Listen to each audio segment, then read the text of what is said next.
शिल्पा शेट्टी के साथ योगा करते हैं बाबा। सबसे ज्यादा नुकसान आदमी बातों से करता है, पर अपने दिमाग को कूड़ेदान मत बनने दीजिए। आग लगा दो लोगों में एकदम। तुमको लोग इसलिए मानते हैं कि तुम क्या हो। मेरा आईएएस में नहीं होगा तो क्या होगा? अबे तो जिंदगी थोड़ी खत्म हो जाएगी। किताबें पढ़िए, ध्यान करिए, योगा करिए, साधना कर, किसी के पीछे मत भागिए।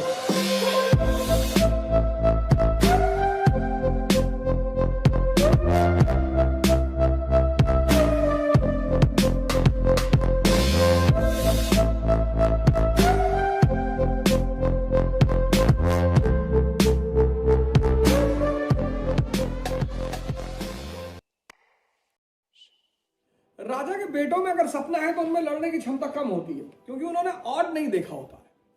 रामचंद्र जी को देखिए, 14 साल जंगल में रहे, भगवान बन गए और फिर अपने बेटों को भी जंगल में रखा, फिर अपने बेटों को भी जंगल में रखा, क्योंकि आंतरिक ताकत बहुत जरूरी है। आंतरिक ताकत इतनी जरूरी। आज का आदमी देखो, आज का स्टूडेंट तो मैं देखता हूं आंतरिक ताकत ही नहीं है।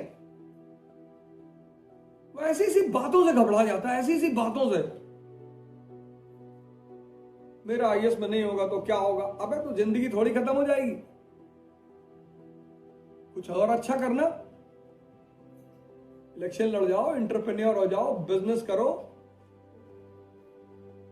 तुमको लोग इसलिए नहीं मानते कि तुम हो, तुमको लोग इसलिए मानते हैं कि तुम क्या हो। ये बहुत इंपॉर्टेंट है।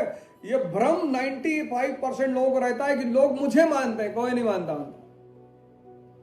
तुमको लोग इसलिए नहीं मानते कि तुम हो, तुमको लोग इसलिए मानते हैं कि तुम क्या हो। जब शादी में जाते हो तो तुम्हें वही ट्रीटमेंट मिलता होगा जिस तरह के तुम हो। अगर आईएएस हो तो 40 लोग घेर लेते होंगे तुरंत। नहीं खाइए खाइए, पान खाइए, यहीं थूक दीजिए, हमारे हाथ में थूक दीजिए। कहां थूकने जाएंगे भैया? यहीं थूक दीजिए, हाथ में ही थूक दीजिए। इसलिए राजा बहुत निष्ठुर होता है। उसको पता है कि ये सब बदतमीज लोग सिर्फ मेरे पद से मोहब्बत कर रहे हैं, इसलिए राजा में किसी के लिए प्रेम नहीं होता। वो बहुत सही भी है, बहुत अच्छा भी है। जितना आम आदमी भावुक होता है उतना राजा आम आदमी तो बड़ा भावुक हो जाए। अगर आप उससे कहते मेरे हाथ में थूक दो, वो तो आपके दरवाजे पे जिंदगी भर बैठा रहे। लेकिन राजा समझता है,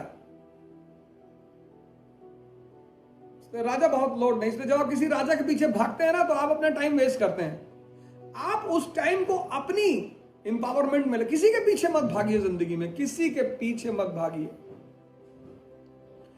आप अपने हर सेकंड को यूज करिए अपनी इंपावरमेंट में।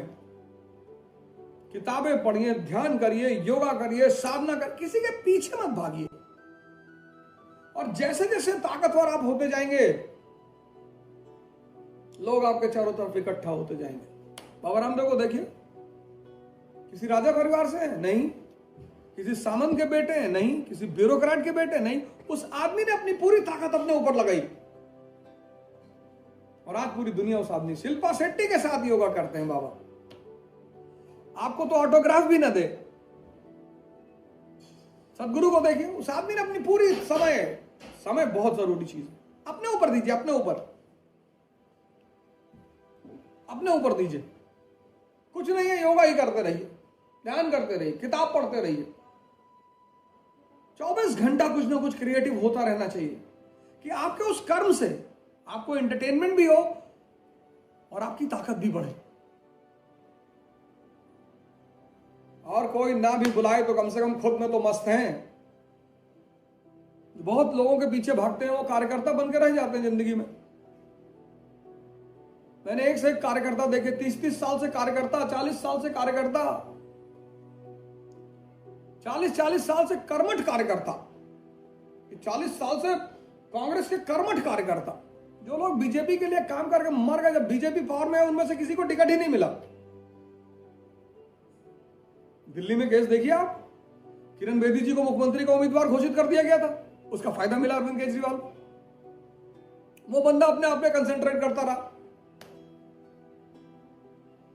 अपने समय खुद मत पढ़िए, कुछ मत करिए, पढ़े रहिए, पर किसी से फालतू की बात मत करिए। पढ़े रहिए, सोते रहिए, लेटे रहिए, पर अपने दिमाग को कूड़ेदान मत बनने दीजिए,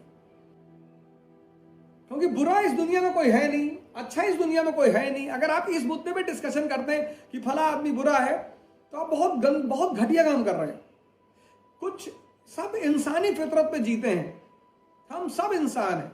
कोई शराब पी रहा होगा, कोई अफीम पी रहा होगा, किसी की शादी के बाद 4 गर्लफ्रेंड है, ठीक है, तो दुनियावी बातें हैं, उसमें कौन सी दिक्कत है, उसमें क्या बात करना।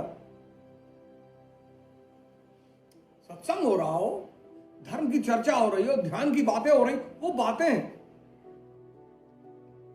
सबसे ज्यादा नुकसान आदमी बातों से करता है अपना। तुमको लोग इसलिए नहीं मानते कि तुम हो, तुमको लोग इसलिए मानते हैं कि तुम क्या हो। बहुत इंपॉर्टेंट चीज है लाइफ में, इसलिए तुम्हारा क्या होना ज्यादा जरूरी है। टिकटॉक बनाओ, शिवाजी पे बनाओ, भगत सिंह पे बनाओ, राणा सांगा पे बनाओ, राणा प्रताप पे बनाओ टिकटॉक, भेजो गांव गांव लोगों को, उठो जवानों देश की वसुंधरा पुकारती, देश है पुकारता पुकारती मां भारती, ये सब बनाओ।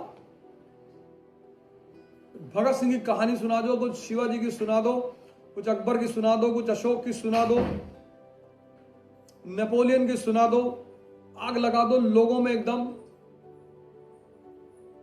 जीत जाएगा देश। सिर्फ पैसे और वेपन पे अगर लड़ाई जीती जाती तो वियतनाम अमेरिका से कभी नहीं जीतता। अमेरिका खुद कभी इंग्लैंड से कभी नहीं जीतता। 1776। अपना पूरा टाइम अपने ऊपर लगाओ, खूब किताबें पढ़ो, खूब ध्यान करो, खूब साधना करो, एक्सरसाइज करते रहो दिन भर। ताकत होनी चाहिए, मानसिक, शारीरिक, आत्मिक। ध्यान कराओ यार, कन्वर्जन कराओ आदमी को। आदमी की, मैं देखो आप जितने भी, मैं इन लोगों को क्यों सपोर्ट करता हूं, ये बाबा रामदेव हैं, ये सदगुरु हैं, आचार्य रजनीश हैं, ये परिवर्तन करा रहे हैं आदमी में, ध्यान कराते हैं, साधना कराते हैं। मैं तो सदगुरु के आश्रम में एक से एक पेशेंट देखा, क्रोनिक डिजीज के पेशेंट। मेरे एक दोस्त है, उनकी वाइफ है, कैंसर से पीड़ित थी, पूरी तरह स्वस्थ हैं।